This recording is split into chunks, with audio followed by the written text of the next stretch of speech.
ఈరోజు తమిళనాడు స్టైల్ రసం ఎలా చేసుకుందామో చూద్దాం. ఓకేనా?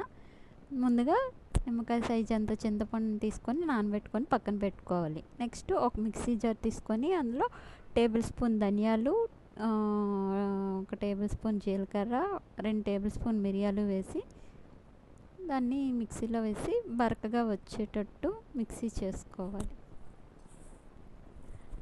బరకగా వచ్చేటట్టు చేసుకోవాలి. ముందుగా ఒక టమాటో కట్ చేసుకొని పెట్టుకోవాలి సైడ్ని. పచ్చిమిర్చి బరకగా వచ్చిన మిశ్రమంలో ఒక 6-7 వెల్లుల్లి రబ్బలు వేసి మళ్ళీ మిక్సీ జార్ 1 నిమిషం అలా మిక్సీ చేయాలి. వచ్చిన మిశ్రమాన్ని బరకగా వచ్చేటట్టు మిక్స్ చేయాలి. వచ్చిన మిశ్రమాన్ని పక్కన పెట్టుకోవాలి. చూడండి, బరకగా వచ్చింది. ఇలా బరకగా రావాలండి, మెత్తగా అయిపోకూడదు.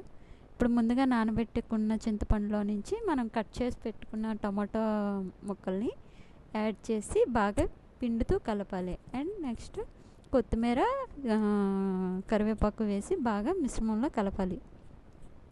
కలిపిన తర్వాత సరిపడినంత సాల్ట్ వేసి కలపాలండి.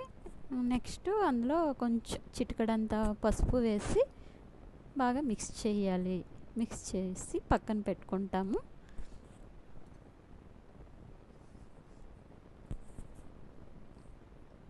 స్టవ్ వెలిగించి ఒక పాత్రను పెట్టుకొని 1-2 టేబుల్ స్పూన్ ఆయిల్ వేసి పోపు దినుసులు వేసుకొని ఫ్రై అయినాక ఒక 2 ఎండుమిర్చి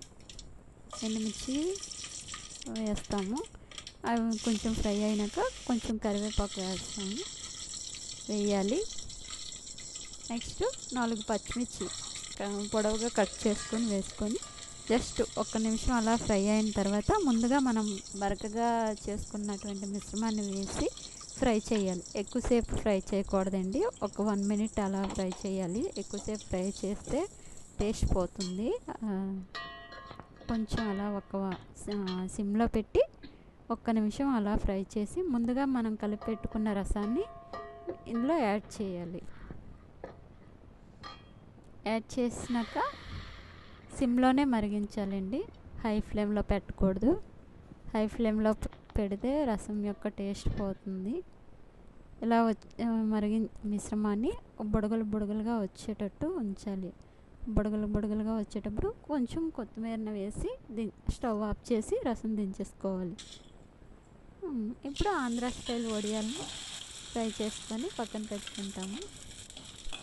అండ్ ఈ రసంతో ఆంధ్ర స్టైల్ వడియాలు కలిపి తింటే చాలా టేస్టీగా ఉంటుంది.